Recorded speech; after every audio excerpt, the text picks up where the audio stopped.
Jump into the Western Conference seedings now. From the 1 seed to the 8th seed, we have the Jazz, the Suns, the Lakers, the Clippers, the Nuggets, the Trailblazers, the Spurs, and the Mavericks. What do you guys think about this so far? Well, clearly the Phoenix Suns is running away with everything in the Western Conference right now. The Utah Jazz over their past 6 games, they're 2-4. The LA Lakers over their past 10 games is 4-6. The Clippers, they're pretty much being the Clippers, so of course they might actually get back into the conversation. But as of right now, the Phoenix Suns, they are extremely hot. I mean, over the past 10 games, they're 8-2. And of course, as I talked about before, when it comes to the Phoenix Suns, it's not just that they're winning basketball games. They're winning basketball games in a way that's extremely, sustainable. They're playing very good defense, and they're playing a lot of good half-court offense with the point guard himself, Chris Paul. I think because of that, of course, they're going to be able to sustain this level of offense. Now, in regards to the other seeds, I mean, I think the Golden State Warriors right now, they should definitely be in the playoffs. Right now, they're the 9th seed. I think they have to 100% at least be the 8th seed. And I think it's just because of the star power of Stephen Curry. If you get Stephen Curry in a play-in tournament situation, I think 1,000%. You can't take anybody over the Golden State Warriors at that particular point. And not only that, I mean, the Pelicans look like they woke up. Their past 2 games, they've been blowing good teams out, so they could potentially sneak into the playoffs as well. One thing that we do know about the Pelicans is that they definitely do have star power. Lonzo Ball looking like he's coming along. They have Brandon Ingram, Zion Williamson. So, of course, they definitely could possibly make a push. The Dallas Mavericks, I mean, we talked about Kristaps Porzingis. It's all about Kristaps Porzingis. How good is he going to be? But the one team that I could definitely see fall is the San Antonio Spurs. And I'm sorry, I mean, we know Greg Popovich is arguably one of the greatest coaches of all time, but his roster right now isn't the best. I mean, LaMarcus Aldridge getting traded. DeMar DeRozan is pretty much the life, the heart, and soul of that team. But I don't think he'd be able to carry all those young players to the playoffs, especially with teams like the Mavericks, the Golden State Warriors, and the Pelicans pretty much breathing down his neck. And damn near OKC coming too. They're winning games with Pokashevsky. My God. So for me, I'm looking at the standings now.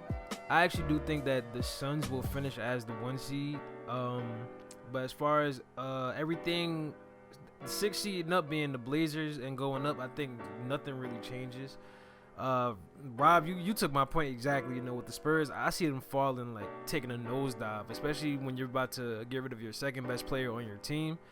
Even though they, like you said, they got Pop, and that's nice, but even Pop needed, a Tim Duncan or a Kawhi Leonard or a Tony Parker. You still need a group of collective guys, especially in the West, to fight for a playoff spot. The Warriors, I think the Warriors are going to definitely make the playoffs because, like you said, when in doubt, you can't bet against Steph. You can't bet against the Warriors.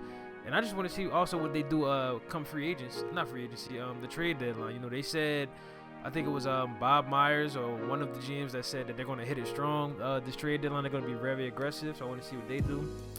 And just for the sake of excitement, I want to see the Pelicans make the playoffs. I really want to see that young team, with Zion and B.I. and, Zoe, who's made more threes than Trae Young this season. I really want to see those three in the playoffs because that's just going to be an exciting, and you get to see, or you get a glimpse of what the future is going to be like. But, yeah, I think the Spurs are going to take the hardest fall. The Warriors are going to be in. And I want to see the Pelicans. So that'll be my prediction for, like, the bottom of the West. I'm going to start from the bottom to the top. I see what y'all saying with I want to see Zion and Zoe and B.I. in the playoffs too. I want to see Steph in the playoffs. But I also want to see Luka. I also want to see Dame. So that means the Spurs are going to be the one to drop out. But one of those teams between the Warriors and the Pelicans aren't going to be in the playoffs. And my guess has to be the Pelicans won't make it because of who they're chasing. I feel like the other teams are more ready, more playoff ready. Like down the stretch, they're going to win those important games. Whereas I can't really count on the Pelicans just yet. I can't put my money on the Pelicans and trust them to win a game for me. I feel like it'll be a coin flip because it's one of those complicated teams where they have the star power, or like on paper it looks like they will mess well. Like there's no reason they should be losing this many games, but when they get on the court, it's a different thing. I feel like they still need time to really develop into a team that can potentially run the West if they stay together and they continue to improve. And now talking about the top, I'm gonna have to agree with Tyler that I don't see I see the seedings changing around, but the top 5 teams in the West are gonna stay the Nuggets, Clippers, Lakers, Suns, and Jazz. But I do feel like the Clippers might start heating up just to give it a little talk. People are gonna say, "Oh, the Clippers are gonna be a 1 or 2 seed. Maybe this is the year. Maybe if the Lakers are banged up, we'll get that matchup and they'll beat the Lakers." But right now, it's not looking like the matchup in the Western Conference Finals would be the Lakers and the Clippers. It's looking like it's gonna be the Suns and the Jazz. Now we do have to see if the Lakers get Anthony Davis back, because we do know LeBron has a switch that he has in one of his $1 million cars where he could just flip it and he becomes a different man in the playoffs. We've seen it his entire career, and I don't feel like this year is going to be any exception. So even if the Lakers don't get Anthony Davis, you still have to worry about the Lakers. You do, because we've seen LeBron take a team of bums of the Cleveland Cavaliers. Yes, team of bums. When Kevin Love and Kyrie Irving got hurt, he took them to the finals. And I think LeBron always has to be worried about, but that's my take on the Western Conference seedings right now. Now, I do want to add a little bit on to the end of this. I did, if you guys remember my soliloquy about the last 3 teams in the West, I'm going to do that again.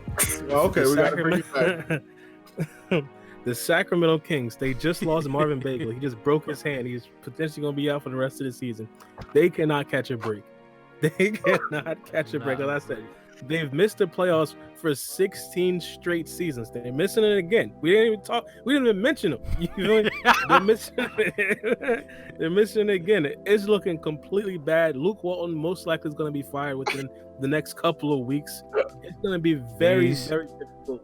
Now, now the Houston Rockets. Oh my God! We talked about them last. They lost 8 straight. They have now lost 16 straight games. Apparently, this man, what's his name? The guy that got injured. What's his name again?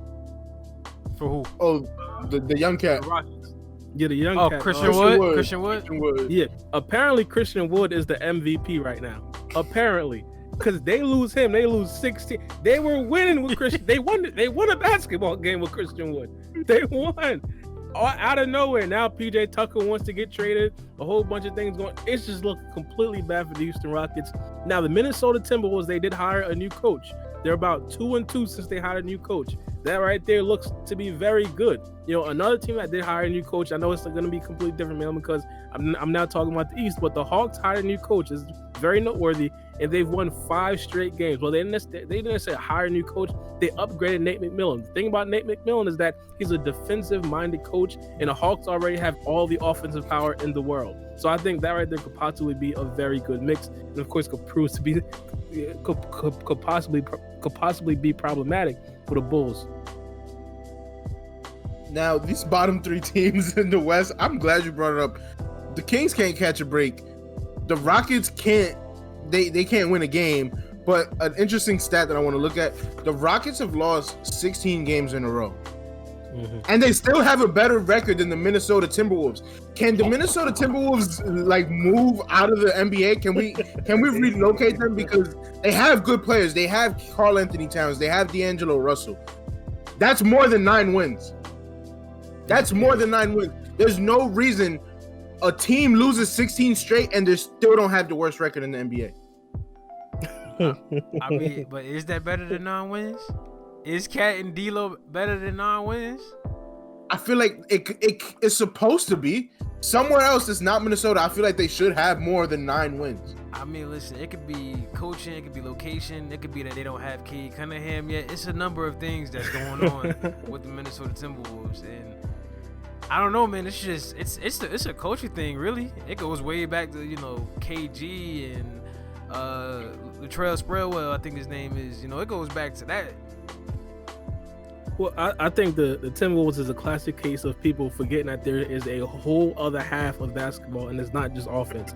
Of course, you got the number 1 pick. You pick up someone that can't play defense. Of course, he's been playing good over the past couple of games offensively. I'll give you that. Then you pick up D-Russ, which isn't necessarily a defensive stopper. Karl Anthony Towns is arguably the worst defensive center in the league. They just completely forgot there's another half of basketball. That right there is just completely it's terrible in terms of GM wise. I think the GM should definitely be fired. Of course, you gotta give him props for acquiring stars like Karl-Anthony Towns and D'Angelo Russell and getting number 1 seed and getting number 1 pick. But I mean, after that, you gotta fire that man. I mean, but you can't get the number 1 pick and then draft Deion Waiters 2.0. You gotta get LaMelo Ball. You got you should be fired off that alone. I mean, come on. I feel like there should be a new rule where the Minnesota Timberwolves are not allowed to have a first pick anymore, because between them and the Cavs, between the Cavs and the Timberwolves, how many in the last 10 years, those two teams, I'm pretty sure, have had at least half, if not more, than the number 1 picks in all those 10 years. Yeah. And both of them are in the bottom half of their respective conferences. Like, this is ridiculous. Should the GM or owners be fined for franchise malpractice? Because if I was a fan of one of those teams, if I lived in that area, there's no way in hell I'm rooting for those teams if they're given the keys or what's supposed to be the keys. If you're not going to draft somebody, at least use that pick for like a trade or something. But I want to see Karl-Anthony Towns get out of Minnesota. I'm a huge Karl-Anthony Towns fan, and I feel like if he gets out of Minnesota, send him somewhere where they play defense and turn that man into a monster, because we already know he can score buckets. But if he starts playing defense, Joel Embiid, look out. Yeah.